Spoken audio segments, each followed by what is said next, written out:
안녕하세요. 불꽃 사다구입니다. 구독, 좋아요, 알람 설정까지 부탁드리겠습니다. 그럼 오늘의 사연 바로 시작하겠습니다. 서울에서 살고 있는 40세의 여성입니다. 저는 최종 학력이 중졸입니다. 지금이 80년대도 아니고 요즘 같은 고학력 시대에 고졸도 보기 드문 상황에서 하물며 중졸이라니 저는 정말로 희귀한 천연기념물 같은 존재입니다. 그렇다고 제가 공부에 뜻이 없었거나 머리가 나빠서 중졸이 된 건 아니에요. 저는 늘 반에서 1등을 놓치지 않을 정도로 공부를 잘했고 자화자찬 같지만 머리도 아주 좋았어요. 그런 제가 중졸이 된 데는 특별한 사연이 있습니다. 그렇다고 오늘 제가 이곳에 사연을 올리는 이유가 남들보다 가방끈이 짧은 걸 한탄하기 위해서는 아닙니다. 정말이지 악독하고 며느리 괴롭히는 대회가 있다면 당연히 금메달을 목에 걸어도 손색이 없을 정도로 못된 제 시어머니 때문에 제가 5년이 넘는 긴 시간 동안 고통과 상처를 받은 이야기를 털어놓으려고 해요. 시어머니는 결혼할 때부터 중졸인 저를 벌레 보듯이 하면서 무시하고 깔보면서 괴롭혔어요. 제 학력이 낮은 건 엄연한 사실이니 그걸로 트집을 잡는 정도는 참아줄 수 있었지만 시어머니는 며느리인 제게 해서는 안 되는 끔찍한 짓을 저질렀습니다. 제 사연을 들으시면 여러분들은 아마 며느리가 아무리 미워도 시어머니가 그런 더러운 짓을 저지를 생각을 할 수 있는지 경악하고 놀라실 겁니다. 먼저 제가 어떻게 중졸이 되었는지부터 말씀드리겠습니다. 이미 말씀드렸듯이 저는 초등학교 때부터 공부에는 남다른 소질을 보였어요. 그래서 늘 전교에서 5손가락 안에 들 정도로 우등생이었어요. 고등학교에 들어가서도 저는 늘 반에서 1등을 놓치지 않았습니다. 다른 애들은 학원에 과외까지 받았지만 저는 집안 형편이 그렇게 넉넉하지 못해서 다른 사람들의 도움 없이 학교에서 수업 시간에 배운 내용을 바탕으로 혼자 독학을 하면서 공부를 해야 했습니다. 고등학교 2학년이 될 때까지 저는 학원은 근처에 가본 적이 없었어요. 그렇지만 늘 1등이었기에 친구들은 제게 공부 잘하는 비결을 물으면서 부러워했어요. 선혜야, 너 공부하는 게 재밌어? 난 정말 죽고 싶을 정도로 하기 싫은데 너 어떻게 학원도 안 다니면서 늘 1등을 할 정도로 공부를 잘할 수 있냐? 너무 신기하다. 친구들은 자주 이렇게 물었어요. 당연히 저라고 공부가 좋아서 하는 건 아니었습니다. 하지만 제게는 공부를 해야만 하는 뚜렷한 목표가 있었기에 누구보다 열심히 책을 파고들면서 알 때까지 복습을 했어요. 어떤 때는 공부가 지독하게 하기 싫었지만 제가 믿을 수 있는 건 공부를 잘해서 원하는 대학에 장학생으로 들어가는 것 뿐이었기에 저는 거의 목숨을 걸고 공부를 했어요. 그리고 머리도 좋았기 때문에 항상 원하는 성적을 낼 수 있었습니다. 막노동을 하는 아버지와 몸이 아픈 엄마를 생각하면 비싼 등록금을 학기마다 내면서 대학을 간다는 건 제 형편에 생각할 수 없는 일이었어요. 저는 고등학교도 학교 재단에서 선발하는 장학생이 포함이 되어서 거의 공짜로 다니고 있었어요. 그래서 이제 조금만 더 노력해서 대학만 들어가면 제가 원하는 꿈을 이룰 수 있다고 생각하고 있었죠. 그런데 3학년이 되어서 제 꿈은 한순간에 물거품이 되어버리고 말았습니다. 3학년이 되었을 때 저는 학교 일진의 리더와 같은 반이 되었어요. 3학년에 올라와서 첫 번째 모의고사를 며칠 앞둔 날 주인은 제게 뜻밖의 말을 했어요. 이번 모의고사에서 네가 내 등급 좀 올려줘. 늘 꼴찌만 하고 있으니 엄마가 이번에도 성적이 나쁘면 가만히 안 둔다고 하셔. 주희의 말은 제게 부정행위를 해서 감독하는 선생님 몰래 제 답지를 보여달라는 것이었어요. 주희는 저희 학교뿐만 아니라 다른 학교에서도 악명이 자자한 무서운 애였습니다. 주희는 중학교 때부터 일진들을 주름잡고 리더를 맡아왔고 한때 가출해서 질이 안 좋은 남학생들과 어울리며 동거를 하다가 애를 가져서 낙태를 한 경험까지 있는 애였어요. 그러니 웬만하면 주희의 비위에 거슬리지 않게 행동하는 게 좋았어요. 하지만 전 다른 건 몰라도 성적을 가지고 장난을 치려고 하는 주희의 말을 들어줄 수가 없었습니다. 그래서 저는 단칼에 주희에게 안 된다고 말을 했어요. 시험은 자기 실력대로 치는 거야. 부정하게 성적을 올려봐야 아무 의미가 없는 짓이야. 그래서 미안하지만 네가 하는 부탁을 들어줄 순 없어. 그때는 무슨 배짱으로 일진의 리더가 하는 말을 거절했는지 모르겠어요. 제가 부정행위를 거절하자 주인은 자존심이 상해서 얼굴이 벌겋게 달아올랐습니다. 야, 공부 좀 한다고 그동안 봐줬더니 이게 기어오르려고 들어? 너 이제부터 각오 단단히 해. 내가 완전 씹어먹어 줄 테니까. 주인은 도끼 어린 눈으로 저를 노려보면서 협박을 했어요. 전 괜히 소름이 돋고 무서웠지만 그냥 해보는 말일 거라 생각했습니다. 하지만 그렇지가 않았어요. 다음 날부터 주위와 일진들은 매일같이 저를 괴롭혔습니다.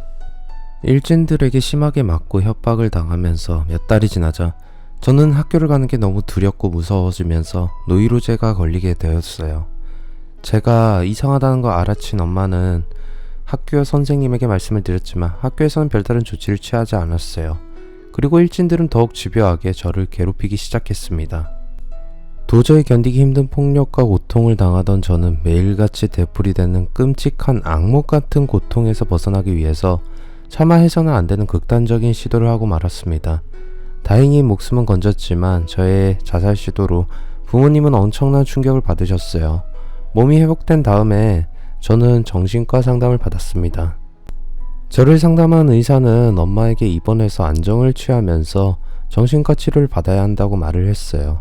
저는 한 달간 입원해서 치료를 받았고 엄마는 제게 학교를 그만두자고 말하셨어요. 선혜야, 네가 그 정도로 힘들었는지 정말 몰랐다. 지금 공부보다 당장은 망가진 몸과 마음을 건강하게 만드는 거다. 공부는 그 다음에도 다시 할 수 있으니까 학교는 그만두자.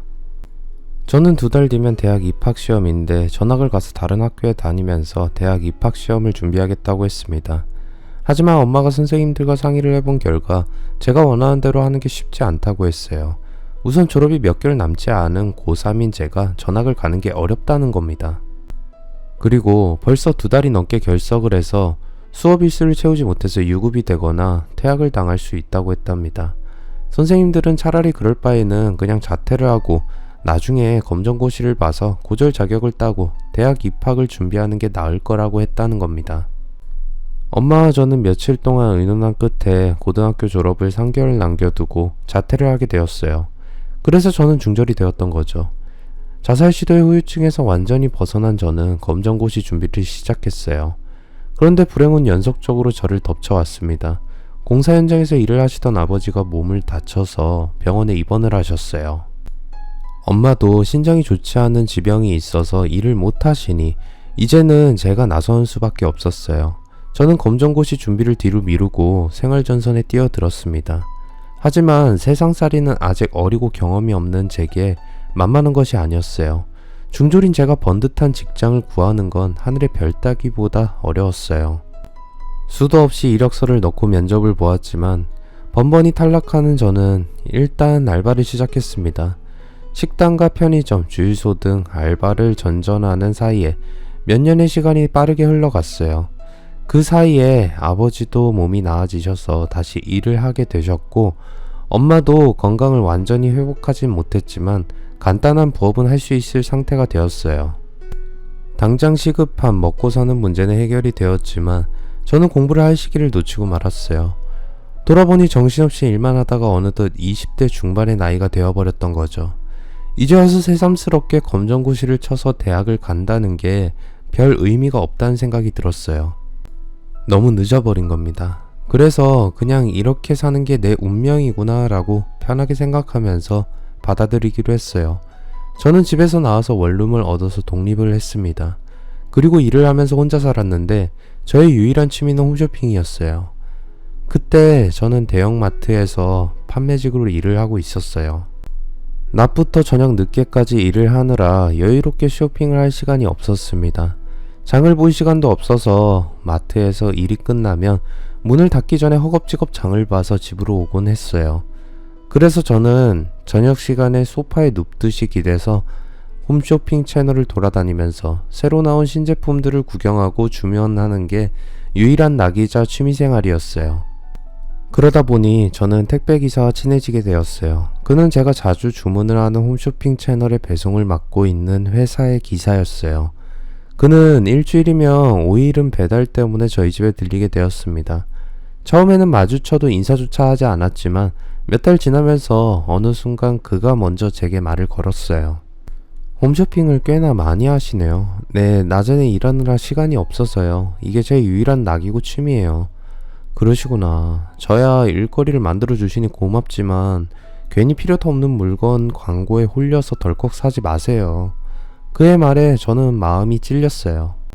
사실 저는 홈쇼핑을 보면서 충동적으로 물건을 사는 경우가 아주 많았어요. 특히 쇼핑 호스트들이 이제 5분 남았습니다. 완판이 임박했어요. 서두르세요 라고 하면 뭔가에 홀린 듯이 다급하게 휴대폰을 허둥거리면서 누르게 되었어요.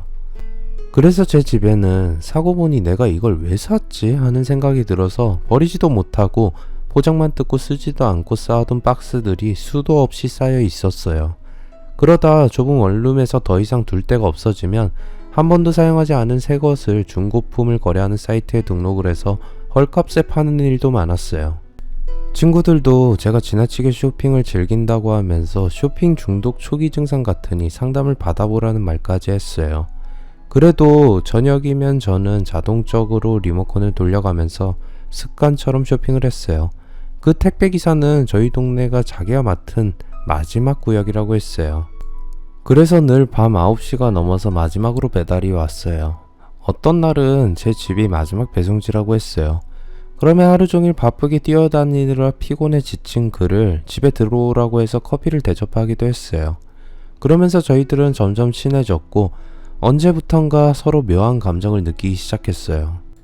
그는 저보다 3살이 많아서 오빠라고 불렀고 그는 제게 말을 편하게 하게 되었죠. 그날도 영민 오빠는 제게 택배 박스를 주면서 오늘 일은 이걸로 끝이라고 하면서 자연스럽게 집 안으로 들어와서 소파에 앉았어요. 저는 영민 오빠에게 뭐야 배달 끝났으면 갈 것이지 여자 혼자 사는 집에 왜 허락도 없이 들어와. 선혜야 왜 그래? 오빠가 너무 피곤해서 그러니까 조금만 쉬었다 가자. 지금 손가락 하나 움직일 힘도 없어. 피곤해. 저는 커피를 타주면서 남들이 보면 괜히 우리 사이 오해하니까 이것만 마시고 집에 가 라고 했어요. 그러자 영민 오빠는 슬며시 제게 다가와서 속삭였어요. 근데 선혜 너 오늘 속옷 주문했나 보더라? 신상이 새로 나왔는데 너무 예쁘고 마음에 들어서 몇 개 샀어. 그렇게 예뻐? 근데 디자인이 파격적이라 좀 야하기는 해. 그러면 말이야 선혜야 속옷 좀 보여줄래?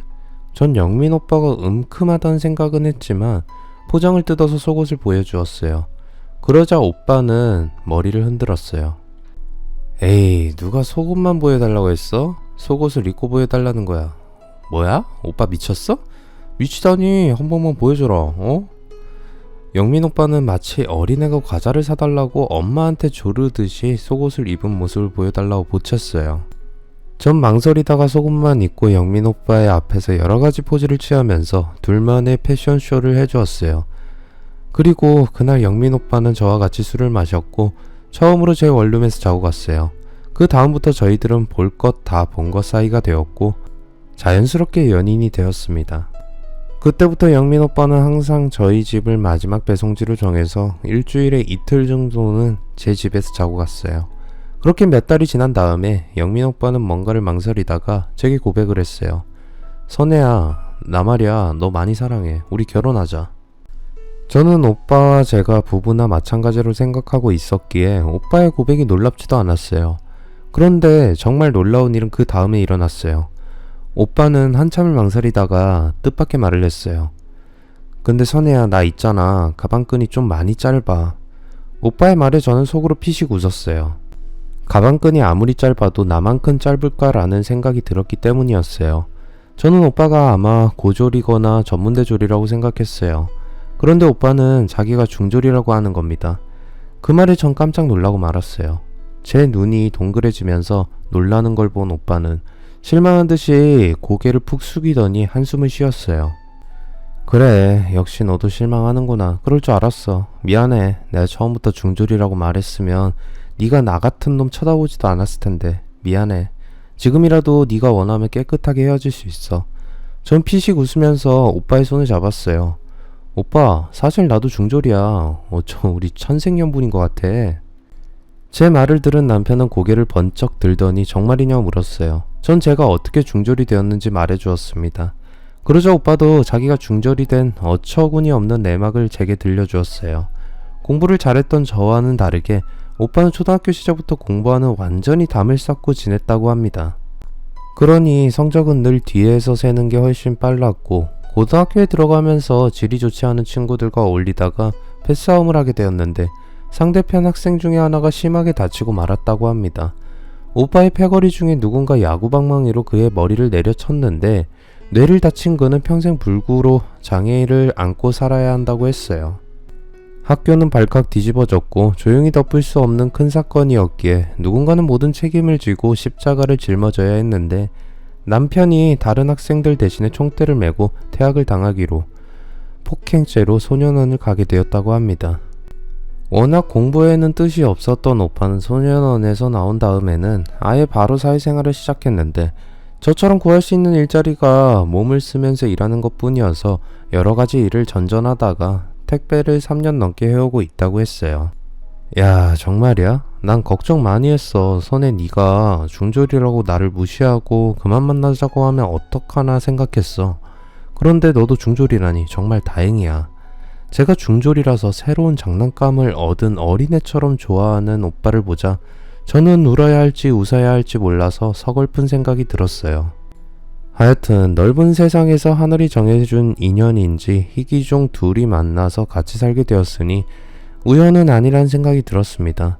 저희들은 결혼을 약속하게 되었어요. 그런데 저는 시댁에 인사를 드리러 가서 의외의 사실을 알고 깜짝 놀라게 되었어요. 시댁은 엄청나게 돈이 많은 부자였던 겁니다. 게다가 시댁 식구들의 학력이 장난 아니게 높았어요. 먼저 사업을 하는 시아버지는 경영대학원을 졸업하셨고 대학 교수로 근무하신 시어머니는 미국 대학에서 박사학위를 받은 엘리트 중의 엘리트였어요. 게다가 남편의 여동생인 신우이는 대학에서 미술을 전공하고 지금은 산업 디자이너로 활동하고 있다고 했어요. 전 시댁 식구들의 장난 아닌 스펙 앞에 저절로 머리가 숙여졌어요. 시댁에서 남편은 미운 오리 새끼처럼 유별난 존재였습니다. 중졸에 어릴 때부터 사고뭉치였던 골칫거리 남편은 시댁에서는 남들에게 숨기고 싶은 부끄러운 존재였어요. 시어머니는 제가 중졸이라는 사실을 이미 남편에게 들어서 알고 계셨어요. 시어머니는 저를 처음 보면서부터 인상을 찌푸리셨어요. 참, 네가 못 배웠으면 어떻게 해서라도 많이 배운 며느리를 데려올 생각을 해야지. 그 나물에 그 밥처럼 이게 뭐니? 앞으로 니들이 자식을 낳으면 공부는 어떻게 시킬 거야? 둘이 똑같이 머리에 든 것도 없이 무식해가지고 정말 속이 터져서 내가 못 살아.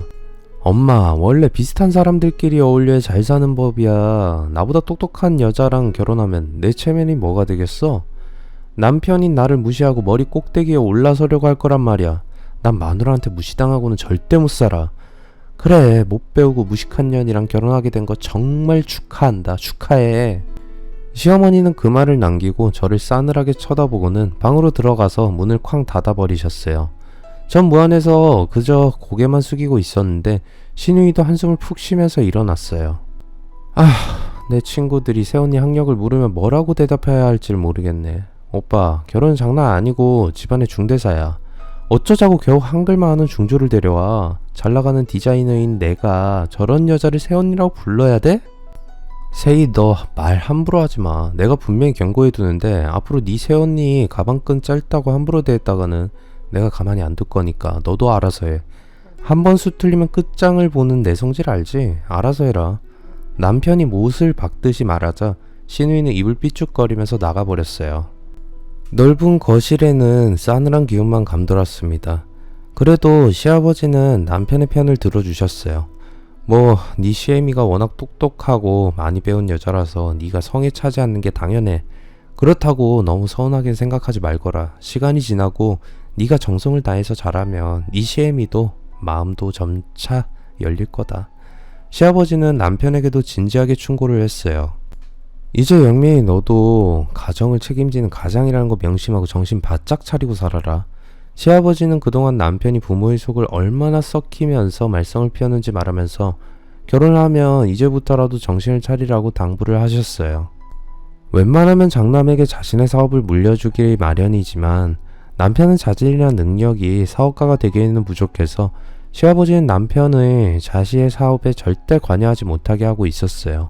시어머니도 남편이 공부를 하게 만들려고 무던히도 애를 썼지만 실패하자 이제는 내놓은 자식 취급을 하고 있다고 했습니다. 시댁에 인사를 드린 다음에 남편은 왜 자신이 어릴 때부터 삐뚤어졌는지 제게 말해주었어요.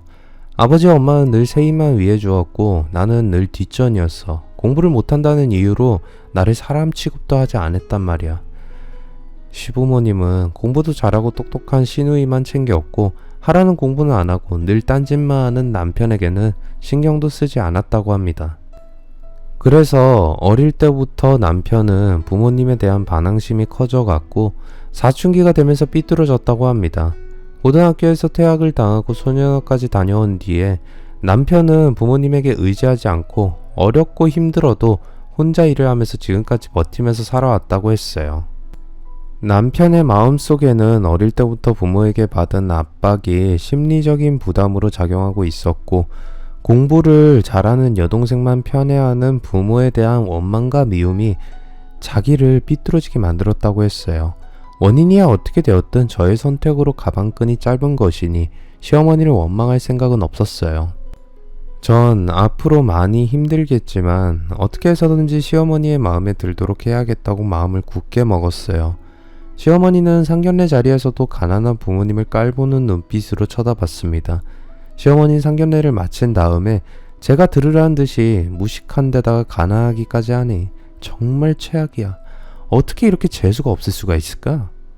시어머니는 부끄러워서 얼굴이 빨개진 저를 보면서 제 친정을 대놓고 무시하는 말을 했어요. 시아버지는 제 눈치를 보면서 시어머니를 말리셨어요. 당신도 그만 좀 해. 어차피 사돈을 맺기로 정해진 일이야. 마음에 들던 들지 않던 이젠 물릴 수도 없는 일이야. 그러니까 영민이랑 새아기 잘 살도록 돕지는 못할 망정 초를 치는 말은 이제부터 그만해. 당신은 마음이 바다처럼 넓어서 좋겠네요. 자고로 집안에는 여자가 잘 들어와야 하는 법인데 저렇게 무식한 년이 며느리랍시고 떡하니 들어왔으니 개망신도 이런 망신이 없어. 앞으로 내 친구들이 며느리에 대해서 물으면 뭐라고 해야 할지 걱정이에요. 어휴 속 터져. 그때부터 저는 시어머니와 마주치며 항상 고개를 숙이는 버릇이 생겼어요. 결혼 후에 남편과 저는 분가를 해서 살았는데 시댁에서는 남편이 집을 마련하는데 도움을 주지 않았어요. 남편도 부모님의 도움 바라지 않았고 저희들은 모아둔 돈을 합쳐서 전셋집을 마련을 했습니다. 분가를 해서 산다고 해서 시어머니의 구박과 멸시를 피할 수는 없었어요. 저는 결혼을 하고 난 뒤에도 일을 계속했습니다. 저는 레스토랑에서 서빙하는 일을 했는데 시어머니가 저를 부르시더니 너 알바는 언제까지 할 작정이니? 꼴랑 알바를 해서 떼돈 버는 것도 아닌데 그만두고 집에서 살림이나 해라. 어머니, 저는 아직 집에서 살림할 생각은 없어요. 애가 생기기 전까지는 일을 계속 할 겁니다. 너 알바해서 얼마나 번다고 살림도 팽개치고 유난을 떨어대. 잔말 말고 당장 그만둬. 어머니, 저 일한다고 살림 팽개쳐두지 않아요. 집안일 다 하면서 일하는 거예요. 아니 얘가 정말 너는 쉐미가 말하는데 왜 말대답이야? 하긴 배운 게 없으니 예의를 알 리가 있나 무식한 년이. 저는 시어머니가 저를 무시할 때마다 화가 치밀어 올랐지만 참는 수밖에 없었어요. 저는 일을 계속 하겠다고 했지만 시어머니의 성화에 못 이겨서 일을 그만두게 되었어요. 일을 그만두자 시어머니는 수시로 저를 시댁으로 불러서 일을 시켰습니다. 배운 게 없으니 머리를 쓰는 건 못할 테니 몸을 때우는 일이나 해라. 시어머니는 제게 일을 시켜도 꼭 제가 못 배우고 무식하다는 말을 입버릇처럼 했어요. 저는 결혼하고 1년이 지날 동안 못 배우고 무식한 년이라는 소리를 아마 수백 번은 더 들었을 것 같아요. 처음에는 자존심이 상하고 분했지만 나중에는 귀에 못이 박히도록 들으니 별 느낌이 들지 않았어요. 그런데 시어머니가 자기가 아끼는 제자를 집으로 데리고 왔는데 저는 그 여성의 얼굴을 보는 순간 그 자리에서 얼어붙고 말았습니다. 시어머니가 가장 아낀다는 제자는 바로 고등학교 시절 저를 끈질기게 괴롭혔던 주희였어요. 저를 중졸로 만들어버린 그년을 다시 만나게 된 겁니다. 10년 만에 다시 만난 주희는 서로를 보고 놀라서 아무 말도 하지 못했어요. 너 얘가 누군지 모르지? 내 밑에서 조교를 했고 미국 유명한 대학에서 박사학위까지 받은 똑똑한 애야. 중졸인 너하고는 비교도 안 되게 머리가 좋은 애라고. 시어머니는 자기처럼 미국에서 박사학위를 받은 주희를 칭찬하면서 저를 무시했어요. 저는 아무 말도 없이 조용히 커피와 과일을 가져다 주었어요. 주희야, 우리 집안에 어울리지도 않는 무식한 년이 며느리로 들어왔으니 내 속이 얼마나 뒤집어지겠니? 세상에, 교수님은 너무 착하신 것 같아요. 저 같으면 당장 쫓아내버렸을 거예요. 나도 그러고 싶은데 영민이 녀석이 워낙 전연을 감싸주지 그냥 두고 보는 거야. 시어머니와 주인은 히덕거리면서 제 흉을 보았습니다. 그런데 아무리 생각해도 너무 이상했어요. 고등학교 시절 주인은 소문난 불량 학생이었고 공부는 고사하고 전교 꼴찌를 맡아놓고 했어요. 그래서 저한테 부정행위를 하자고 협박을 했던 거죠. 그런 주희가 명문대학을 졸업하고 미국에서 박사학위를 받았다고 하니 전 이해가 되지 않았어요. 물론 고등학교 졸업 후에 정신을 차리고 죽어라 공부해서 대학에 들어갔고 미국 유학을 갈 수도 있는 것이었지만 저는 주희가 어떤 년인지 몸으로 겪었기에 아주 석연치 않았어요. 그런데 시어머니가 전화가 와서 서재로 들어가서 통화를 하자 주희가 주방으로 왔어요. 야 조선해, 우리 오랜만이다. 어떻게 아직 안 죽고 살아있었네. 주인녀는 저를 보자마자 제가 자기 때문에 자살 시도했던 걸 떠올리며 비웃었어요. 그래, 내가 죽기를 바랬을 텐데 살아있어서 참 미안하네. 너같이 악독한 년을 두고 그냥 죽으려고 하니 억울해서 계속 살기로 했어. 어쨌든 너 말이야, 교수님한테 고등학교 시절 말은 절대 하지마. 만약 네가 나에 대해 함부로 주둥이 나불거리면 그때처럼 아작을 내줄 테니까 그렇게 알아. 주인은 아직도 자기가 일진이라고 생각하는지 저를 깔보면서 협박을 했어요. 하지만 저는 순진한 고등학생이 아니라 험한 세상을 살면서 산전수전 다 겪은 터라 주희가 하는 협박이 하나도 겁나지 않았어요. 하지만 이제 와서 저는 아무 상관이 없는 주희의 과거에 대해서 시어머니에게 일러 바칠 이유가 없었어요.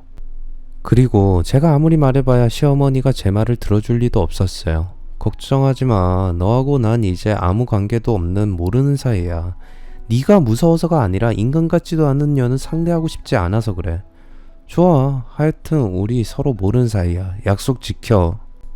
그때 통화를 마친 시어머니가 서재에서 나왔고 둘은 다시 웃으면서 제가 알아듣기 힘든 전문적인 분야에 대한 이야기를 하면서 웃고 떠들어댔어요.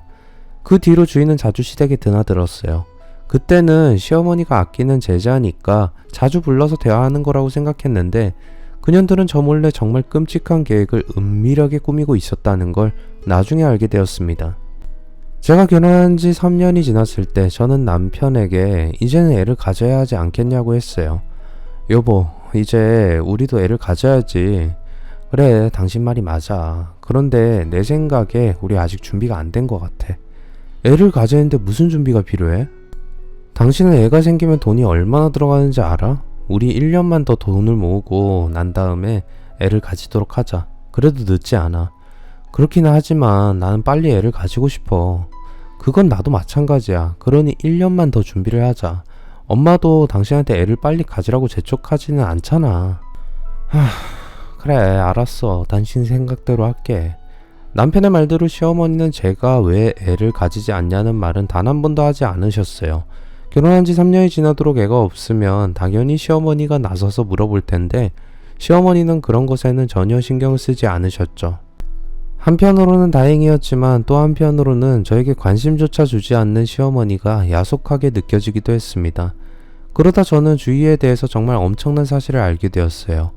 우연히 나간 고등학교 친구들과의 모임에서 주희가 어떻게 미국에서 박사학위를 받았는지 알게 된 겁니다. 너희들 들었어? 주희 그년 아주 용됐더라. 예전에는 매일 사고만 치고 다니던 일진년이 이제 박사학위 받았다고 어깨에 힘을 잔뜩 주고 거들먹거리고 다닌대. 나도 알아. 근데 그거 전부 가짜야. 뭐 가짜? 그럼 주희가 박사를 받았다는 게 가짜란 말이야? 뭐 따지고 보면 그런 셈이지. 우리나라도 그렇지만 미국에는 엉터리 같은 대학이 엄청나게 많이 있대. 돈만 주면 그럴듯한 박사학위 찍어내주는 학교가 있는데 거기서 돈 주고 산 거래. 어쩐지 공부라고는 할 줄 모른 돌대가리 같은 년이 박사를 받았다길래 난 깜짝 놀랐지 뭐야. 알고 보니 아무것도 아니네. 주희는 고등학교를 졸업한 뒤에 말도 안 되는 성적으로는 정상적인 대학을 갈 수가 없어서 시어머니가 교수로 있는 대학의 재단에 기부금 입학을 했다고 합니다. 그 대학은 사학재단이라 기부금을 내면 입학을 허가해주는 제도가 있다고 했습니다. 그리고 주희는 다시 미국으로 가서 이름만 있는 대학에서 박사학위를 사서 신분 세탁을 완벽하게 마친 것이었죠. 그런 사실을 모르는 시어머니는 주희를 엘리트라고 생각해서 곁에 두고 있었어요. 저는 어이가 없었지만 돈이면 뭐든지 되는 세상이란 걸 다시 한번 절감했어요. 그런데 얼마 후에 저는 시어머니가 주희를 왜 그렇게 좋아하면서 곁에 두는지 충격적인 비밀을 알게 되었습니다. 그날은 제가 시댁에 가보니 서재에서 주희와 시어머니가 뭔가 의논하고 있었어요. 밖에서 들어보니 둘은 생각조차 할 수 없는 기가 막힌 계획을 꾸미고 있었어요. 주희야, 이제 너만 마음의 결정을 하면 돼. 영민이도 네가 좋다고 하더라. 그러니 너만 오케이 하면 저 무식한 년은 내가 당장 쫓아낼 테니까 영민이랑 잘 살아봐라. 아이, 교수님도 아시겠지만 제가 좋다고 따라다닌 남자들이 워낙 많아서 말이에요. 그 중에는 의사도 있고 잘나가는 변호사도 있어요. 그래서 결정하기가 쉽지가 않네요. 나도 안다. 영민이가 감히 너 같은 박사와 어울리긴 하겠니? 그러니 내가 이렇게 부탁을 하는 거 아니겠어. 네가 영민이랑 결혼만 해준다면 우리 집안 재산 전부 네 것이 되는 거야. 아이, 그렇게 말씀하시면 제가 거절하기 힘들어져요. 그럼 네가 승낙한 걸로 알고 그년부터 정리하도록 할게. 전 심장이 내려앉을 정도로 충격을 받았습니다. 시어머니는 가짜 박사인 주희와 해서는 안 될 거래를 하고 있었습니다. 저를 내쫓고 남편과 결혼해준다면 시댁에 전 재산을 주겠다는 어이가 없는 거래였어요. 주희는 시어머니의 말을 못 이기는 척하면서 받아들였는데 아마 시댁의 재산에 눈이 멀었던 것 같았어요. 어쨌든 시어머니의 계획에 따르면 저만 아무 잘못도 없이 쫓겨나게 생겼어요. 저는 집으로 와서 어떻게 해야 할지 가만히 생각해 보았습니다. 그러자 너무 억울했어요. 3년이 넘도록 무식한 년이란 소리 들으면서 구박과 천대만 받다가 아무 죄도 없이 소박을 맞을 수는 없었어요. 이렇게 된 이상 저도 정면으로 대응하기로 마음을 먹었고 그동안 마음속 깊이 비밀로 간직하고 있던 결정적인 히든카드를 꺼내기로 했어요. 그것은 바로 시어머니의 불륜에 대한 것이었어요. 2년 전에 제가 레스토랑에서 일을 할 때 서빙을 하던 알바들 중에서 성주라는 남학생이 있었어요. 성주는 시어머니가 교수로 있는 대학에 다니는 학생이었는데 키도 크고 인물이 아주 훤칠한 미남이었습니다. 그래서 여자들에게 인기가 많았고 성주도 여러 여자들과 어울리면서 사생활이 복잡하고 문란했어요. 저는 틈이 날 때마다 여러 여자들과 관계를 가지는 성주에게 진지하게 충고를 해주었어요. 성주야, 너를 내 동생처럼 생각해서 하는 말인데 여자들 데리고 노는 거 적당히 하고 정신 차려라.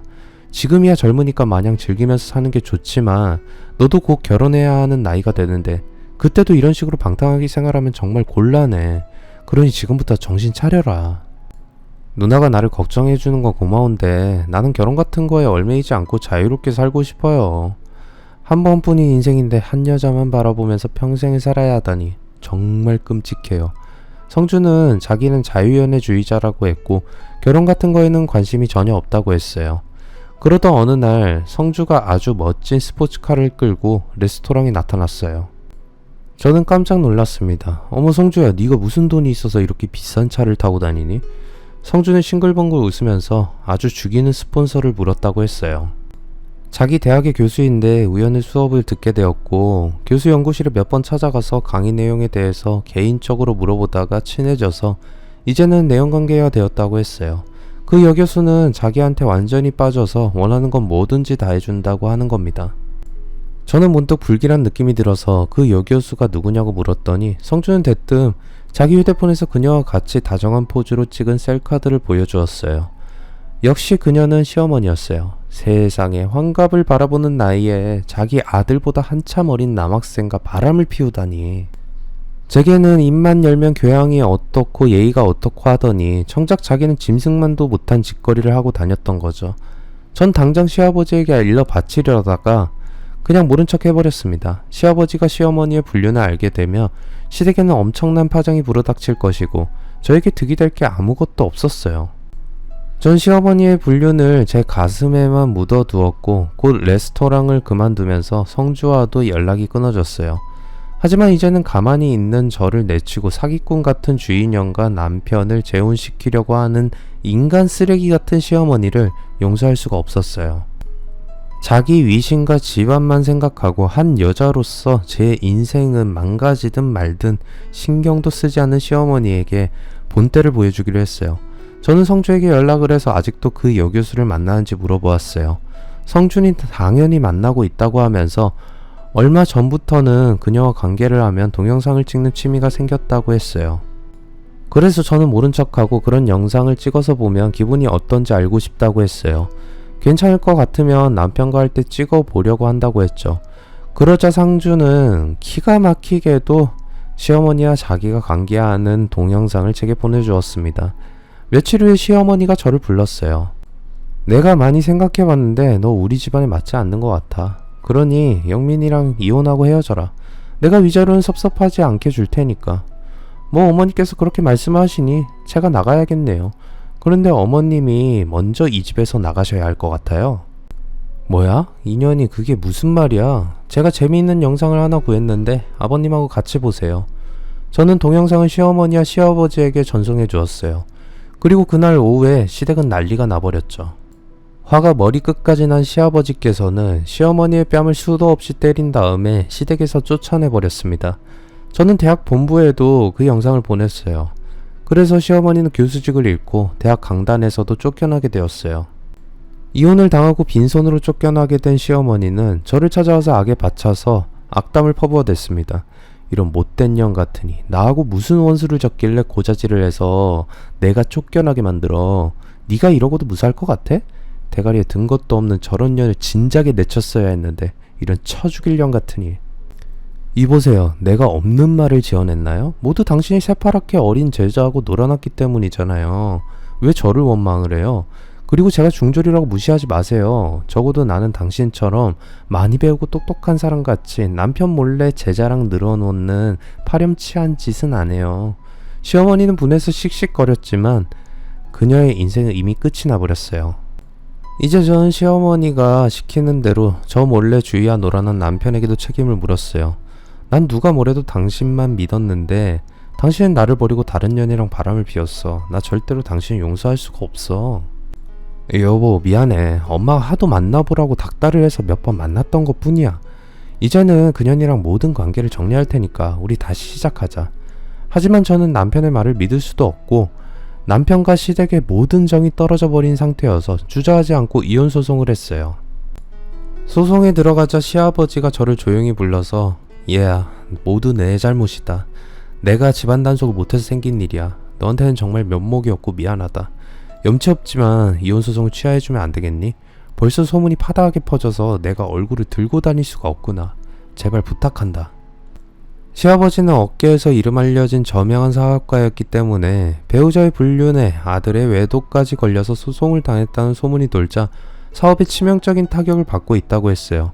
시아버지는 제게 소송 취하의 대가로 거액의 위자료를 제시했기에 저는 시아버지의 부탁대로 소송을 취하하고 남편과 갈라서면서 모든 걸 마무리 지었습니다.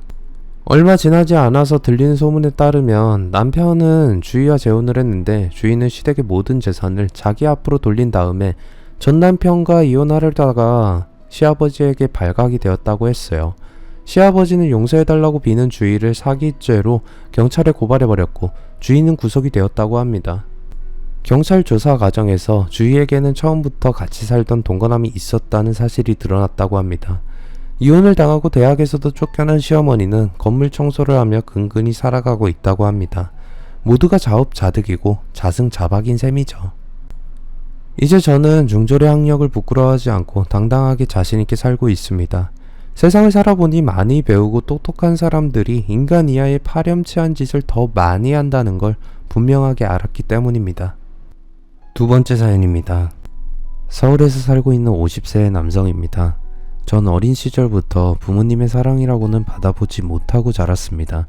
제 머릿속에 남아있는 부모님의 모습은 항상 핏대를 올리며 서로에게 입에 담지 못할 욕을 하면서 싸우는 모습뿐이었어요.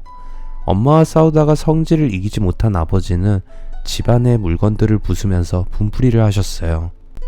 그래서 저의 어린 시절은 긴 터널 속에 들어간 것처럼 어둡고 우울했습니다.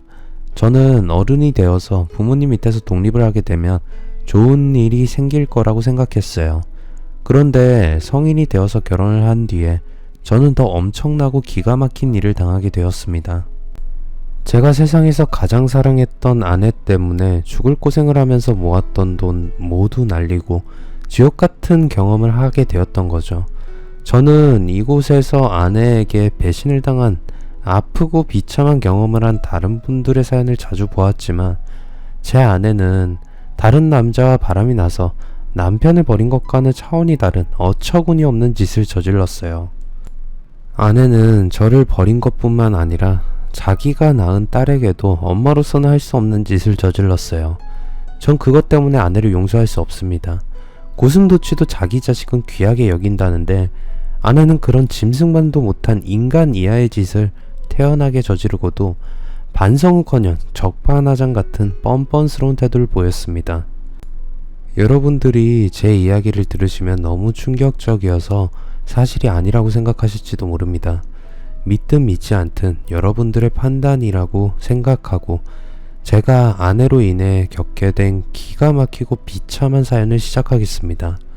어릴 때부터 제가 가장 부러워했던 모습은 아이가 엄마와 아버지의 손을 잡고 웃으며 걸어가는 것이었어요. 그만큼 저는 부모님이 자식에게 주는 사랑이나 애정은 전혀 받지 못하고 자랐습니다. 저희 집은 형편이 무척이나 어렵고 가난했습니다. 한때는 부자였는데 예기치 않은 일로 집안이 기울어져서 가난해진 것이 아니고 처음부터 그냥 가난했고 돈이 없었습니다. 아버지는 막노동을 하셨고 엄마는 식당에서 서빙을 하면서 겨우 생활을 했어요. 두 분 모두 조금이라도 돈을 모아서 앞으로는 잘 살아보겠다는 생각이나 의지가 전혀 없었어요. 돈이 있으면 있는 대로 전부 써버렸고 없으면 주위 사람들에게 돈을 빌렸어요. 아버지는 일을 해서 버는 돈의 대부분을 술을 마시거나 경마를 하는데 써버렸어요. 그래서 엄마에게 생활비를 거의 주지 않으셨습니다. 그러니 자연스럽게 엄마와 아버지는 돈 문제로 자주 다투게 되셨어요. 아이고 이 인간아, 또 술을 퍼마셨어? 공사판에서 노가다 나는 놈이 단란주점에서 술을 퍼마시는 게 말이 돼?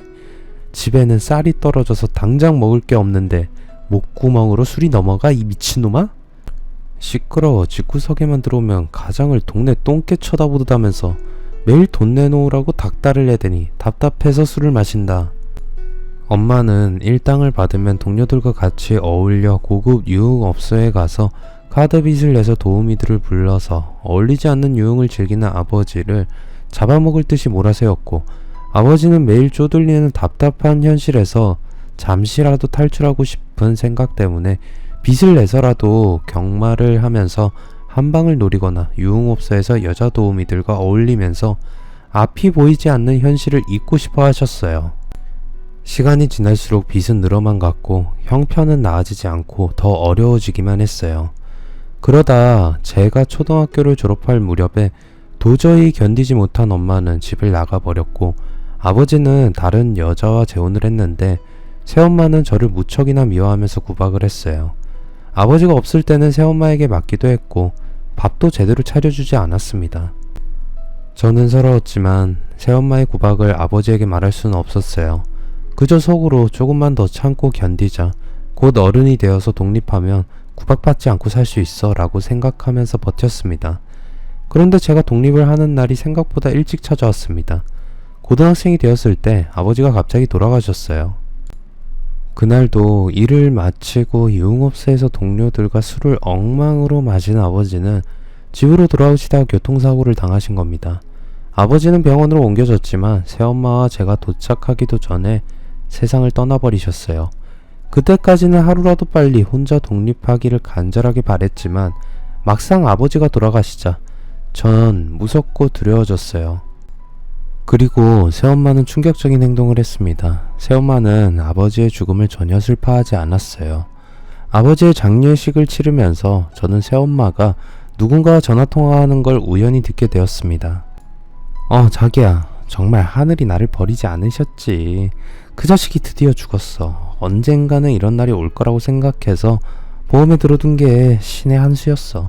한 3억 정도 나올 거야. 그래 자기야, 우리 대박났어. 새엄마는 내연남과 통화를 하면서 너무 좋아했어요. 새엄마는 몇 년 전에 아버지를 생명보험을 들어놓았던 겁니다. 그리고 저와 아버지는 모르고 있었지만 새엄마에게는 내연남이 있었던 거예요. 새엄마는 아버지의 보험금으로 내연남과 새 출발할 꿈에 부풀어 있었고 저는 3억이 넘는 보험금을 받은 다음에 그녀가 제게 어떤 짓을 할지 까맣게 모르고 있었습니다. 새엄마는 아버지의 사망보험금을 받자마자 저를 버렸습니다. 어느 날 학교에서 돌아와 보니 새엄마는 제게 한마디 말도 없이 이사를 가버렸어요. 너무나 기가 막혔습니다. 새엄마는 제 연락도 받지 않았어요. 아버지가 돌아가셨으니 다른 남자와 새 출발하는 건 막을 수 없는 일이었지만 자기의 앞길에 걸림돌이 되는 저를 떼어놓고 싶다면 받은 보험금 중에 일부를 주는 게 당연하다고 생각했어요. 더구나 저는 아직 고등학생인 미성년자인데 가진 거 하나 없이 길거리로 내모는 건 너무 가혹한 짓이었습니다. 저는 선택의 여지가 없었어요. 새엄마는 보험금으로는 성에 차지 않았는지 지금까지 살고 있던 집의 전세금까지 빼가버렸습니다. 저는 정말 맨주먹으로 세상에 맞서 살아남아야 했습니다. 지금 생각해도 그때는 정말 앞이 캄캄했고 눈물밖에 나오지 않는 심정이었어요. 저는 학교를 중퇴하고 당장 할 수 있는 일을 찾다가 건설 현장에 잡으로 일하게 되었습니다. 2년 정도는 아무 생각 없이 새벽에 일어나서 현장에서 반장이 시키는 대로 일만 했어요. 막노동이 좋은 점은 일당을 바로 준다는 것이었죠. 무엇보다 하루 벌어서 하루 살아야 하는 제게 매일 현금으로 주는 일당은 큰 도움이 되었습니다. 그래서 다른 곳에서 일을 할 수도 있었지만 2년 넘게 현장에서 잡으로 일하게 되었어요. 처음에는 무작정 먹고 살기 위해서 막노동판에 뛰어들었는데 아무런 기술도 없이 잡부 노릇만 하다가는 평생 돈을 걱정을 해야 하는 가난한 신세가 될 거란 생각이 문득 들었어요. 이제는 제 나이도 20살이 넘은 성인인데 미래에 대한 아무 계획도 없이 이렇게 살다가는 돌아가신 아버지처럼 살게 될 것 같다는 생각도 들었던 겁니다. 그때부터 저는 고민이 많아졌고 일을 하다 쉬는 시간이 되면 혼자서 멍하게 앉아서 앞으로 어떻게 해야 하나? 라는 생각을 하곤 했어요. 준성아, 혼자서 멍 때리면서 뭐하고 있냐? 그날도 점심시간이 되어서 밥을 먹고 일을 다시 시작하기 전에 저는 혼자 구석에 앉아 있었는데 만기 형님이 다가왔어요. 예전에 천하장사를 했던 씨름꾼과 이름이 같은 형님이었는데 어린 나이에 공사판에 들어선 저를 친형님처럼 보살펴 주었고 챙겨주셨어요. 공사가 끝나고 다른 일이 생기면 만기 형님은 저를 잡부로 쓰라고 반장에게 추천해주기도 했어요. 그래서 2년이 넘게 그와 함께 현장에서 일을 하게 되었습니다. 저는 힘없이 먼 산만 바라보다가 제 고민을 털어놓았어요. 그러자 만기 형님은 고개를 끄덕이더니 지금부터라도 자기 밑에서 정식으로 배관 기술을 배워보라고 하셨어요. 만기 형님은 배관 기능공이었어요. 그는 그냥 공사판에서 눈대중으로 배운 게 아니라 국가기술 자격증까지 가지고 있는 전문가였습니다. 그는 자기 이름으로 된 사업자를 내고 공사를 따서 인부들을 데리고 와서 일을 하고 있었습니다. 현장에서 쓰는 용어로는 오야지라고 했어요. 그래, 이제부터라도 차근차근 기술 배워라. 그냥 몸만 쓰다가는 늙어서 골병 들고 비참해져. 형님이 받아주신다면 저야 너무 좋죠. 열심히 배울게요. 형은 말이야, 아무한테나 기술 가르쳐주지 않아. 내가 사람 보는 눈은 정확한데 네가 일하는 거 보니까 저놈은 걷어도 되겠다는 판단이 들었어.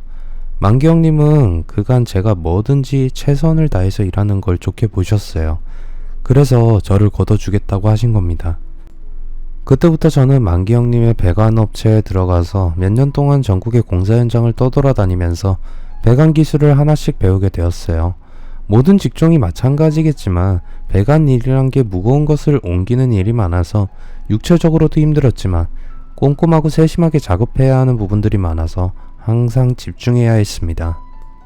만약 시공을 할 때 조금이라도 실수를 해서 배관 연결이 잘못되면 엄청난 대형 사고로 이어지기 때문이었죠. 그렇게 몇 년간 공사판을 쫓아다니면서 기술을 배우며 정신없이 살아가는 사이에 저는 30살이 되었습니다. 어느 날 술자리에서 형님은 사귀는 여자는 있냐고 물으셨어요. 제가 아직 결혼은 생각 안 해봤다고 말하자 형님은 정색을 하셨어요. 준성이 너 잘못하다가는 내 꼴 난다. 형님은 50을 바라보는 나이에 왜 아직 노총각으로 살고 있는지 제게 말해주었습니다. 처음에는 먹고 살기 위해서 배관 일을 시작했는데 하다 보니 그 일이 너무 좋고 재미있어서 일하는데 미쳐서 살다 보니 40을 넘겨버렸다고 했어요. 돈도 제법 모았고 집도 있으니 늦었지만 가정을 꾸리려고 주위 사람들의 소개로 여러 여자들을 만나봤는데 형님은 자기가 생각하는 결혼과 여성들이 생각하는 결혼과는 너무 차이가 났다고 했어요. 만나는 여자들은 하나같이 형님이 가진 재산에만 관심을 가졌다고 했어요. 모아둔 재산은 얼마냐, 수입은 얼마나 되느냐라는 것들만 물었다고 해요. 형님은 남은 인생을 같이 할 동반자를 찾는 것이 아니라 자신이 중고품 시장에 나온 물것 같다는 생각이 들어서 맞선을 보지 않게 되었다고 합니다. 돈에 눈이 먼 여자들의 욕심 때문에 형님은 결혼 같은 건 포기하고 비혼주의로 살기로 마음을 굳혔다고 했습니다. 하지만 저는 시기를 놓치지 말고 결혼을 하라고 당부를 하셨어요. 일만 열심히 하는 저를 볼 때마다 형님은 자신의 젊었던 시절을 보는 것 같아서 걱정이 된다고 하셨어요. 8년이 넘게 배관 일을 하니 저는 기술자가 되었고 형님의 권유로 시험을 쳐서 자격증도 따게 되었어요. 그러자 형님은 저를 부장으로 승진시켜 주었습니다. 저는 형님을 도와서 회사를 더 크게 키우기 위해서 열심히 일을 했어요. 원청업체의 직원들과도 친하게 지내면서 인맥을 쌓았고 대형 공사에 어떻게 입찰을 하는지, 공사 발주나 입찰에 관한 정보를 어떻게 하면 빠르게 입사할 수 있는지 알아나갔습니다. 처음에는 현장의 기술자였지만 10년이 지난 다음에는 저는 관리자의 역할까지 겸하게 되었던 거죠. 전 공사에 대한 정보를 발빠르게 알아내서 여러 건의 하청을 따냈습니다. 그러다 제가 경기도에 재개발에 들어가는 아파트 리모델링 사업을 따냈습니다.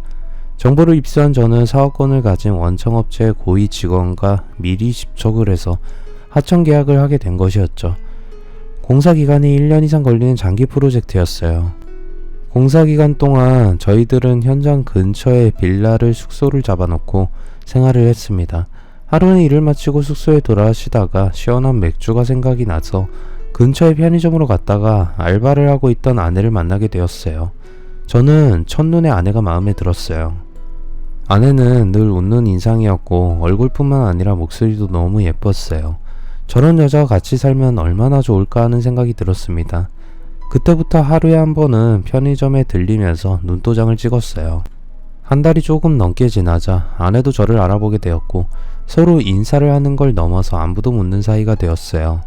저는 아내가 일을 하는 시간을 알아내서 그때 맞춰서 편의점에 들렀습니다.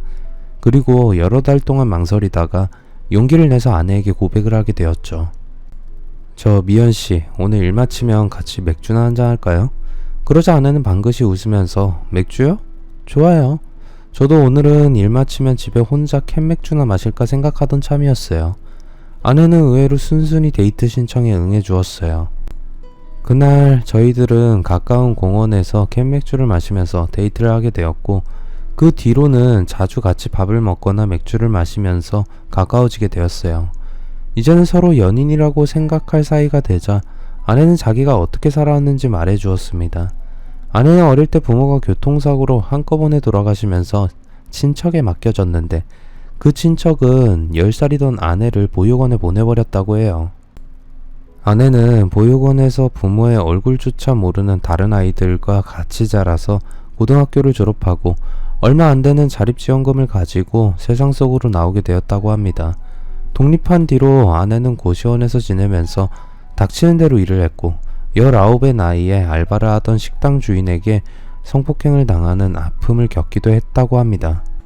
그렇게 아내는 지난 10년 동안 뒤를 돌아볼 사이도 없이 하루하루 근근히 살아왔던 겁니다.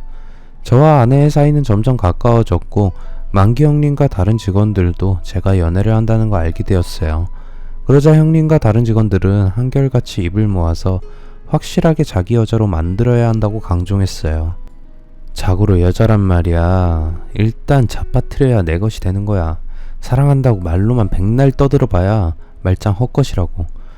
그래, 100마디 말보다는 몸도장을 콱 찍어야 하는 거야. 그들은 아내와 관계를 가지라고 저를 부추겼어요. 저도 그러고 싶은 마음이 굴뚝 같았지만 차마 입이 떨어지지 않아서 같이 자고 싶다는 말을 아내에게 못하고 있었어요.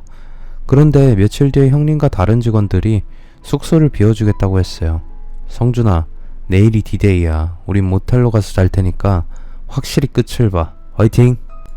이렇게 되자 저도 눈 딱 감고 아내와 같이 저녁을 먹은 다음에 우리 숙소로 가서 술 한잔 할까? 라고 말했고 아내는 저의 음흉한 생각을 눈치채지 못하고 좋다고 했어요. 아내를 숙소로 데리고 오는데 성공한 저는 같이 술을 마시다가 적당한 때에 에라 모르겠다라는 생각으로 아내에게 기습적으로 키스를 하고 눕혔습니다. 어머, 자기야 왜 이래? 어머. 아내는 처음에는 깜짝 놀라더니 곧 제게 몸을 맡겼습니다. 그날 밤에 처음으로 아내와 거사를 치르게 되었어요. 그리고 저만 수총각 딱지를 뗀 게 아니라 아내도 첫 경험이라고 했어요. 몇 개월 뒤에 공사가 끝나고 서울로 돌아오자 저희들은 동거를 시작하게 되었습니다. 아내와 동거를 시작한 지 1년 뒤에 저희 회사는 아주 큰 프로젝트에 참가하게 되었어요. 중동의 쿠웨이트에서 송유관 건설 현장에 참여하게 된 겁니다. 하지만 전 중동으로 가는 것이 망설여졌어요. 왜냐하면 아내가 애를 가졌기 때문이었죠. 전 이 문제를 형님과 진지하게 상의를 했어요. 형님, 회사의 일이니 당연히 부장인 제가 직원들을 데리고 현장으로 가야겠지만 아내가 임신 중이라 자리를 비우는 게 마음에 걸려요. 그래, 네 마음은 나도 이해한다. 네가 정 내키지 않으면 어쩔 수 없지. 다른 직원을 대신 보내도록 하자. 형님은 저를 배려해서 임신한 아내의 곁을 지키도록 해줬지만 정작 아내의 생각은 달랐어요. 여보, 내가 들으니까 이번 공사는 회사에 사활이 걸린 중요한 거라고 하던데 당신이 빠지면 안 되잖아. 남자한테는 집안일보다 바깥일이 먼저야. 내 걱정은 하지 말고 다녀와. 난 지금까지 혼자서 살아왔어. 뱃속에 애가 들어있어도 내 몸은 내가 알아서 챙길 수 있으니까 당신은 아무 걱정하지 말고 다녀와. 아내는 이렇게 좋은 기회를 잡는 건 쉽지 않은 일이니 자기는 걱정하지 말고 물 들어올 때 노젓는다고 3년만 고생하고 돌아와서 작은 카페나 하나 차려서 자기도 돈을 벌면 저희 부부가 애를 키우면서 사는 데는 지장이 없을 거라고 했어요. 저는 아내의 말이 맞다고 생각해서 중동으로 가기로 결정했어요. 저는 출국하기 전에 주인집 아줌마에게 아내를 잘 보살펴달라고 부탁을 했어요. 저희가 전세로 살고 있던 주인집 아주머니는 마음이 아주 좋으신 분이라서 저희 부부와 각별한 사이로 지내고 있었어요. 제가 중요한 일로 몇 년 동안 멀리 나가 있어야 해요. 제 아내 좀 잘 부탁드립니다. 그럼 내가 매일같이 친동생처럼 보살펴 줄 테니까 아무 걱정 말고 돈이나 엄청나게 벌어서 와. 출국을 하는 날이 되자 아내는 공항에 나와서 저를 배웅해 줬습니다. 저는 임신한 아내를 혼자 두고 먼 길을 떠나는 게 마음에 걸렸지만 아내는 오히려 저를 더 걱정해 주었어요. 여보, 항상 몸 조심해요. 거기는 우리와 문화가 달라서 여러 가지로 많이 힘들 거예요. 지치고 힘들 때마다 나와 우리 애 생각하면서 힘내요. 사랑해. 저는 3년간 중동에서 일을 했습니다. 그곳의 생활은 정말 낙이라고는 없이 먹고 자고 일만 하는 단조로운 생활의 연속이었어요. 어떻게 보면 감옥 생활보다 더 단조롭고 견디기 힘든 외로운 시간이었습니다. 그래도 제가 견딜 수 있었던 건 아내가 있었기 때문이었어요. 몇 달 뒤에 아내는 무사히 딸을 출산했고 일을 마치고 아내와 화상통화를 하면서 딸의 얼굴을 보는 것이 유일한 낙이자 즐거움이었어요. 저는 출근하면서 제가 받은 월급을 전부 아내에게 보내달라고 사장인 형님께 부탁을 해두었어요. 제가 아는 형님은 돈 문제로 저를 속일 사람은 절대 아니었기에 전 형님을 믿고 있었어요. 한 번씩 아내와 통화하면서 물어봐도 돈은 매달 잘 들어오고 있다고 했어요. 저는 한국으로 돌아가면 아내가 원하던 대로 번듯한 카페를 하나 차려서 아내와 맞벌이를 하면서 지금보다는 편하게 살 계획을 세우고 꿈에 부풀어서 하루빨리 공사가 끝나고 한국으로 돌아갈 날만 기다렸습니다. 그렇게 일을 악물고 죽을 고생을 하면서 3년의 시간을 보낸 다음에 한국으로 돌아왔는데 믿을 수 없는 일이 저를 기다리고 있었어요. 아내가 사라져버린 겁니다. 아내는 제가 피땀 흘린 대가로 받은 2억이 넘는 돈을 가지고 도망쳐버렸던 거였어요. 더 기가 막힌 건 이제 겨우 3살이 된 딸을 주인집 아줌마에게 맡겨놓고 가버렸다는 겁니다. 주인 아줌마는 아내가 다른 남자와 바람이 나서 제 전 재산을 챙겨서 도망을 가버렸다고 말했어요. 제가 중동으로 가고 난 지 얼마 지나지 않아서 아내는 젖먹이 딸을 주인 아줌마에게 맡기고 외출을 하는 일이 많았다고 해요. 한밤중에 술에 취해서 들어오기도 했고 심지어 어떤 날은 낯선 남자를 데리고 와서 같이 자기도 했다고 합니다. 그러다가 나중에는 그놈과 제 집에서 몇 달씩이나 동거까지 했다고 했어요. 아내는 주인 아줌마에게 동거남을 사촌 오빠라고 거짓말했다고 합니다. 아줌마는 바람이 난 아내의 잘못된 생각을 바로 잡아보려고 노력했지만 아내는 아줌마의 말을 듣지 않았다고 합니다. 그러다가 제가 귀국할 때가 다가오자 급한 사정이 생겨서 지방에 다녀와야 하니 딸을 며칠만 봐달라고 하면서 맡긴 다음에 사라져버렸다고 해요. 주인 아줌마는 한숨을 쉬면서 아무리 남자에 미쳐도 자기가 낳은 딸을 버리고 동거남과 도망을 칠 거라고는 생각조차 못했어 라고 했어요. 저는 기가 막혔고 맥이 탁 풀렸습니다. 3년간 모래바람과 폭염과 싸우면서 밤낮으로 죽을 힘을 다해 일했던 게 허사가 되어버렸어요. 저는 아내를 찾는 걸 포기해버렸습니다. 이미 마음 떠난 여자를 찾아다니면서 시간 낭비를 하고 싶지 않았어요. 그것보다 더 시급한 건 딸과 함께 어떻게든 살아가야 한다는 사실이었습니다. 저는 모든 것을 잊고 일을 하는 데만 신경을 집중했어요. 성준아, 힘들겠지만 다시 시작하자. 까짓 거 인생 이제부터 시작이라고 생각하면 돼. 만기형님도 저를 다독이면서 바람이 나서 남편을 버린 년은 잊어버리라고 했어요. 누구나 말은 쉽게 할 수 있지만 당사자는 정말 가슴이 찢어지는 것처럼 고통스러운 법이었어요. 저는 몇 달 동안 자다가도 아내가 나타나는 꿈을 꾸고 벌떡 일어나곤 했어요. 그래도 저를 보며 웃는 딸을 보면서 기운을 내곤 했습니다. 하지만 남자 혼자서 어린 딸을 키우는 게 말처럼 쉬운 것만은 아니었어요. 초등학교에 들어간 딸은 자기는 왜 엄마가 없냐고 물어서 저를 당황하게 만들기도 했고, 학교에서는 수시로 학부모 면담을 해야 하니 제게 학교로 오라고 했어요. 가장 당황스러웠던 건 학급마다 있는 어머니회에 참석하라는 통보를 받은 겁니다. 저는 망설이다가 어머니회에 나간 적이 있었는데 어머니회 회장은 딸에게 엄마가 없다는 걸 몰랐다고 하면서 사과를 했어요. 철이 들어서 사춘기가 되자 딸은 말이 없어졌어요. 친구들과는 휴대폰으로 웃으면서 쉴 새 없이 떠들어대다가도 저만 보며 입을 닫고 자기 방으로 들어가 버렸습니다.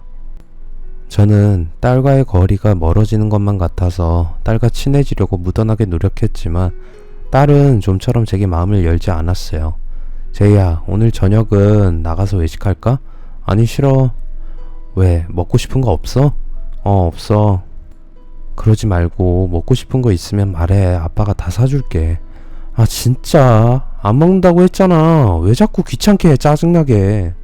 딸은 저와 외식도 거부했고 같이 나들이를 가거나 여행을 가는 것도 싫어했어요. 저는 어떻게든 감수성이 예민해진 딸과 잘 지내보려고 나름대로 애를 썼지만 딸은 제게 마음을 전혀 열지 않았어요. 그러면서 저도 딸에게 섭섭한 감정이 쌓였고 저를 밀어내는 딸에게 감정이 상해서 화가 나서 싸우기도 했습니다. 제이야, 너 아빠한테 왜 이래? 불만 있으면 말을 해. 몰라, 그냥 나 혼자 있게 내버려둬. 좋아, 네 마음대로 해. 정 내가 싫으면 집에서 나가버려. 저는 딸에게 집에서 나가라는 말까지 하고 말았어요. 그 말이 딸의 감정을 더 상하게 만들었는지 딸은 일주일 넘게 방에서 나오지도 않았고 밥도 제가 집에 없을 때 자기 혼자 차려 먹었어요. 전 이대로 가다가는 부녀관계가 끝날 것 같다는 위기감이 들어서 고민하다가 싫다는 딸을 겨우 설득해서 심리상담을 받게 되었어요. 저와 딸을 교대로 면담한 다음에 심리 전문가는 딸의 상태에 대해서 제게 충격적인 말을 했습니다. 제가 상담을 해보니 따님의 마음속에는 엄마에 대한 그리움과 아빠에 대한 원망이 자리 잡고 있어요. 따님은 엄마가 사라진 게 아빠 때문이라고 생각하고 있어요. 아버님이 아내분이 무슨 짓을 했는지 말해주지 않아서 그렇겠죠. 지금까지는 어려서 대충 넘어갈 수 있었지만 이제 제이도 철이 들었으니 억지로 따님을 자극하면서 마음을 열려고 하시지 마시고 지켜보고 기다렸다가 적당한 시점에 엄마에 대해서 모든 걸 말해주세요. 딸이 마음속으로 저를 원망한다는 말은 정말 충격적이었어요. 당장이라도 딸의 오해를 풀기 위해서 아내가 불륜을 저질렀다는 걸 털어놓고 싶었지만 지금은 전문가의 말대로 억지로 딸의 마음을 열려고 애를 쓰지 않고 조용히 그리고 차분하게 기다리기로 했어요. 그리고 딸에 대한 걱정을 잊기 위해서 또 남들보다 앞서 나가기 위해서는 예전보다 몇 배는 더 노력을 했습니다. 저는 잠도 자지 않고 보다 나은 기술을 개발하기 위해 몰두했습니다. 5년이 넘게 노력한 결과 저희 회사를 배관 설비 분야에서는 누구나 인정하는 탄탄한 중소기업으로 키우게 되었고 저는 부사장으로 승진하게 되었습니다. 이제 업계에서는 누구나 기술을 인정하는 기업으로 성장하게 되었지만 새로운 고민이 하나 생겼어요. 얼마 전부터 경쟁업체 하나가 계속해서 저희 회사가 하는 사업을 방해하기 시작한 겁니다. 그 그 회사는 제가 따내려고 하는 공사마다 따라붙어서 방해를 했고, 그런 방해 공작에도 불구하고 저희 회사가 공사를 따내면 어깨에 저희 회사가 곧 망할 거라는 근거도 없는 이상한 헛소문을 퍼뜨렸습니다. 몇 번은 그냥 넘어갔지만 경쟁 회사의 방해가 도를 넘어서자 저는 그 회사의 사장에게 연락해서 만나서 정식으로 항의를 했어요. 무슨 일을 하든지 동업자 정신을 가지고 선의의 경쟁을 해야 합니다. 왜 근거도 없고 날조된 허위 정보로 시장 질서를 어지럽히는 겁니까? 제가 따지자 경쟁사 사장은 말도 안 되는 소리를 했어요. 선의의 경쟁 좋아하시네. 내가 하는 짓이 마음에 안 들면 당신도 나처럼 우리 회사 비난하고 다니면 될 거 아니야. 사업이란 게 수단과 방법을 가리지 않고 무조건 경쟁자를 잡아먹어야 이기는 거야. 내가 보니까 당신은 사업을 할 자세가 안 돼 있네. 그는 앞으로도 저희 회사가 쓰러질 때까지 물어뜯겠다고 대놓고 선전포고를 했어요. 그런 놈을 상대로 저까지 불법적인 방법을 동원해서 맞서게 되면 같이 죽는다는 걸 잘 알기에 저는 그놈이 어떤 짓을 해도 정정당당하게 경쟁에서 승부를 하려고 했어요. 그러다 그놈과 제가 법정 소송까지 벌이는 일이 생기게 되었어요. 국가기관에서 발주한 공사에 저희 회사와 경쟁사가 모두 참여했고 최종 후보로 올라갔는데 경쟁사 사장은 불법적으로 뇌물을 줘서 공사를 따냈던 겁니다. 저는 그가 불법을 저질렀다는 명백한 증거를 확보하고 소송을 했고 저희 회사가 이겼습니다. 그러자 그놈은 매일같이 협박성 문자를 제게 보내면서 협박을 하기 시작했어요. 야, 너 방길 조심해라. 나한테 대들고도 네가 이 바닥에서 살아남을 것 같아? 어림도 없어. 두고 봐. 내가 너를 완전히 매장시켜버릴 테니까. 저는 그따위 유치한 공갈 협박에는 눈도 깜짝하지 않았어요. 그놈이 저희 회사를 죽이려고 하는 시도는 더욱 노골적으로 변해서 저희 회사에서 일하는 핵심 기술자들에게 접근해서 돈으로 유혹해서 빼내가기도 했어요. 저는 싸우고 싶은 마음이 없었지만 상대방이 먼저 도발을 해오니 가만히 있을 수는 없었습니다. 살기 위해서라도 맞대응을 해야 했죠. 그렇게 몇 년 동안 경쟁사와 저는 거의 원수지간이 되었고 업계에서도 저희들이 서로 치열하게 경쟁한다는 소문이 퍼지게 되었어요. 그런 와중에 늘 저의 든든한 지원군이자 보팀목이 되어주던 만기 형님이 사장 자리를 제게 물려주고 회사 경영에서 물러나게 되었어요. 얼마 전 정기검진에서 간에 이상이 있다는 판정이 나와서 정밀검사를 받아본 결과 간암이란 진단이 나왔습니다. 당장 입원해서 항암 치료하고 수술해야 하니 미안한데 성준이 네가 회사를 좀 맡아줘야겠다. 다른 이유도 아니고 건강 문제로 쉬겠다고 하니 저는 회사 걱정을 하지 말고 편안한 마음으로 치료 받으시라고 말씀을 드렸습니다. 지금까지도 회사의 중요한 일은 거의 대부분 제가 처리를 해왔지만 사장이라는 직함을 걸고 나니 어깨가 더 무거워지는 것 같았어요. 저는 더 막중한 책임감을 느끼면서 일에 몰두했고 어느새 1년이 지나가고 연말이 되었습니다. 그때 뜻밖의 장소에서 전철을 다시 만나게 되었어요. 원수는 외나무 다리에서 만난다는 말처럼 연말이 되어서 업계의 경영자들이 모이는 송년회 자리에서 저는 경쟁사 사장놈을 다시 만나게 되었어요. 그리고 그놈뿐만 아니라 또 다른 원수 같은 년도 15년 만에 다시 만나게 되었어요. 저와 딸을 버리고 내연남과 도망을 쳤던 전철을 만나게 된 겁니다. 더 충격적인 사실은 전처의 남편이 경쟁업체 사장놈이었던 거예요. 송년 모임은 부부 동반 모임이어서 업계의 다른 사장들은 아내와 같이 참석했어요. 저를 본 전처는 처음에는 당황해서 저를 피했어요. 하지만 저는 전처를 다시 만나자 잊어버리고 있던 옛날의 기억이 되살아났어요. 이제 와서 전처가 가지고 간 돈을 돌려달라 요구할 생각은 없었지만 최소한 잘못했다는 사과는 받으려고 했습니다. 저는 기회를 보다가 전처의 남편인 경쟁사 사장놈이 다른 사장들과 대화를 하는 사이에 혼자 있던 전처에게 다가갔습니다. 당신 나한테 어떻게 이럴 수가 있어? 평생 볼 일 없을 거라고 생각했겠지만 다시 만났으면 최소한의 잘못은 인정해야 하는 거 아니야? 당신이 가져간 돈은 내가 죽을 고비를 몇 번씩이나 넘겨가면서 힘들게 번 돈이었어. 제가 이렇게 말하면 전처는 제게 고개를 숙이고 사과할 줄 알았습니다. 그런데 어처구니 없게 그녀는 코웃음을 쳤어요. 내가 당신한테 잘못한 게 뭐가 있어? 정말 웃기고 있네. 법적으로 우리는 남남이야. 그리고 그 돈은 당신이 나한테 준 거야. 내가 훔쳐갔어? 아니면 사기를 쳤어? 말 같지도 않은 소리를 하지도 말고 내 눈앞에서 꺼져주세요.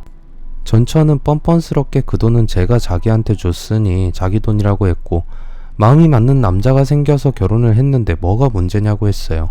그때 동거를 시작하면서 혼인신고를 하지 않았던 게 화근이었어요. 전 중동으로 가기 전에 혼인신고를 하려고 했지만 정신이 없어서 잊어버렸던 겁니다.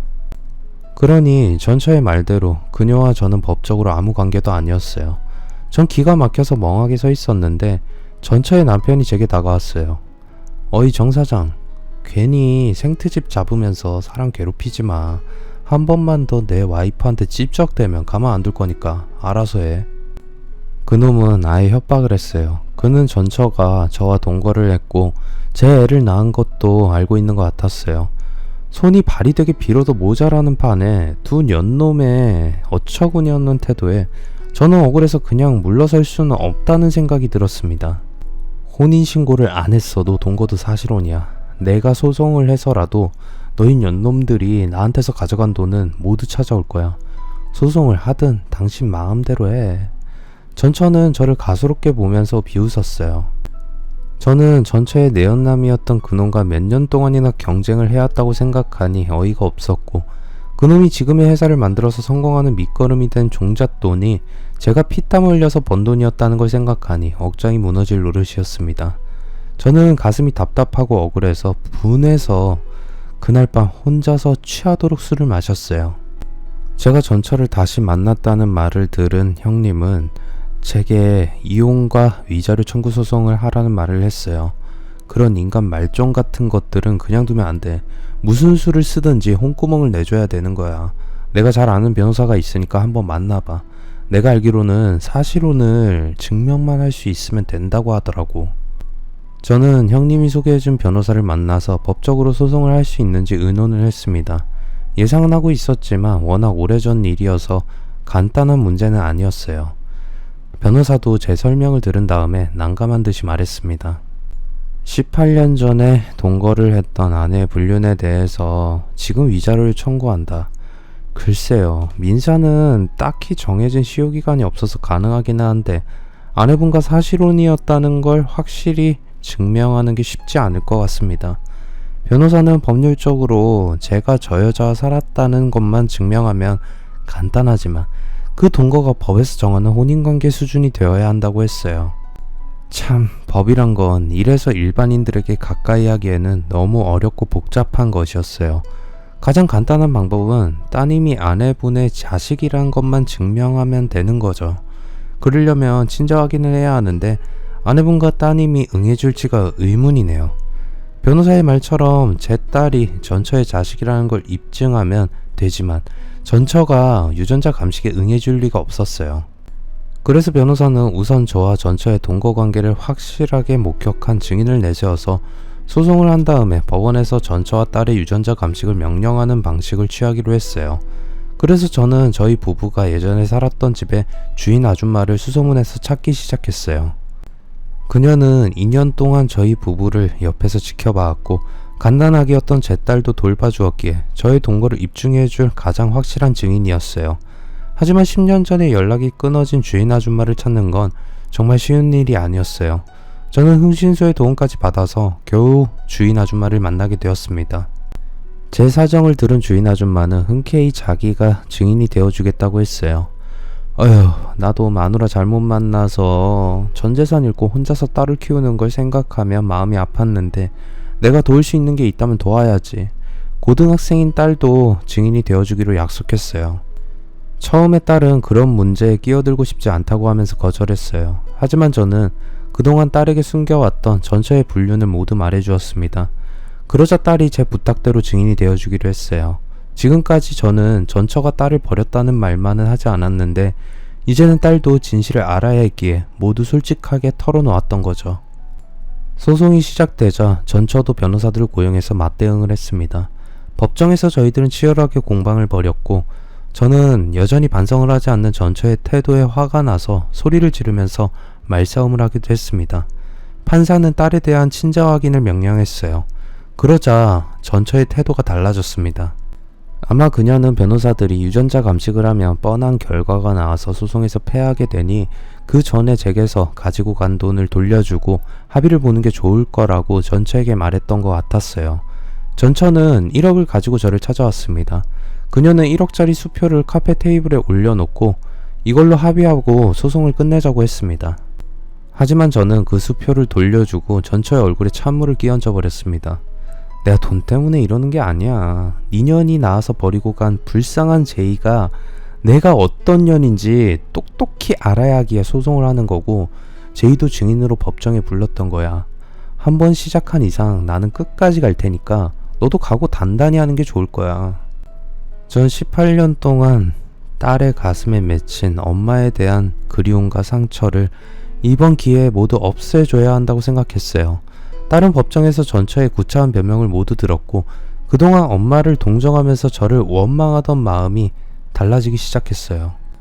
아내는 법원의 유전자 감식 명령을 끝까지 따르지 않았습니다. 그러자 법원에서는 일주일 안에 자진해서 검사를 하지 않으면 강제로 집행하겠다고 통보를 했고, 아내는 그제서야 모든 걸 체념하고 검사를 받았습니다. 일주일 뒤에 결과가 나왔고 그 결과는 제가 승소하는데 결정적인 증거가 되었어요.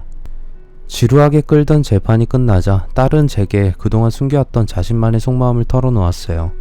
말은 하지 않았지만 혼자서 나를 키워준 아빠한테 미안한 마음을 가지고 있었어. 아빠한테 사랑한다고 미안하다고 말하고 싶었는데 이상하게 입이 떨어지지 않았어. 아빠가 자꾸 나한테 다가올수록 난 자꾸만 물러나서 숨고 싶어졌어. 딸은 처음으로 제게 사랑한다는 말을 하면서 눈물을 보였어요. 저는 딸을 꼭 안아주었습니다. 저는 전처에게 3억이 넘는 위자료를 받아냈습니다. 그리고 아내의 동거남이자 제 돈으로 경쟁업체를 차려서 저를 끈질기게 괴롭히던 그놈도 쫄딱 망하게 만들어버렸어요. 저를 잘 아는 업계의 다른 사장들은 저와 전처에 대한 소문을 들었고, 경쟁사 사장이 저에게 저지른 인간 말종 같은 짓을 알게 되자 모두 힘을 합쳐서 그 업체가 어깨에 발을 붙이지 못하도록 만들어버렸던 겁니다. 거래처가 떨어져 나가고 새로운 계약도 따내지 못하자 그놈은 몇 개월 버티지 못하고 망하고 말았어요. 또 한 가지 기쁜 소식은 만기 형님이 오랜 투병 생활을 끝내고 건강을 되찾은 겁니다. 간암을 성공적으로 이겨낸 형님은 회사의 고문으로 복귀하셨어요. 고문이란 형식적인 것에 불과했어요. 모든 실무는 여전히 제게 맡기고 일보다는 건강을 챙기기 위해 운동과 몸 관리에 신경을 쓰셨습니다. 그러더니 얼마 지나지 않아서 등산을 하다가 만난 여성과 환갑을 넘긴 나이에 황혼의 로맨스를 즐기게 되었어요. 준성아, 연애가 이렇게 좋은 건 줄 진작 알았어야 했는데 왜 이제야 연애의 맛을 알게 되었는지 모르겠어. 형님, 인생은 60부터라는 말이 괜히 있는 게 아니에요. 형님 아직 청춘입니다. 이제부터 편안히 즐기면서 유쾌하게 사세요. 제 말을 들은 형님은 은근히 제게 재혼을 하는 게 어떠냐고 물었어요. 내가 만나는 애인한테 아주 괜찮은 후배가 하나 있대. 들어보니 너하고 잘 어울릴 것 같은데 한번 만나보는 게 어때? 형님의 말에 저는 웃으며 고개를 저었어요. 아니에요. 전 제이가 대학을 졸업하고 남자가 생겨서 제 곁을 떠날 때까지는 제이만 생각하기로 했어요. 제게는 아내보다는 딸이 더 소중했어요. 딸은 이제 아버지인 제게 마음의 문을 열었고 저희들은 아주 다정한 부녀 사이가 되었습니다. 주말이면 같이 한강공원으로 자전거도 타러 다녔고 휴가철이 되면 둘만의 여행을 떠나기도 했어요. 딸의 마음을 얻었으니 전 그것으로 만족합니다. 누구나 죄를 지으면 언젠가는 반드시 그에 합당한 벌을 받게 되는 게 세상의 이치라는 걸 알아야 한다고 생각하면서 이제 고3이 된 딸의 뒷바라지를 열심히 하고 있습니다. 긴 글 읽어주셔서 감사합니다. 구독, 좋아요, 알람 설정 부탁드립니다.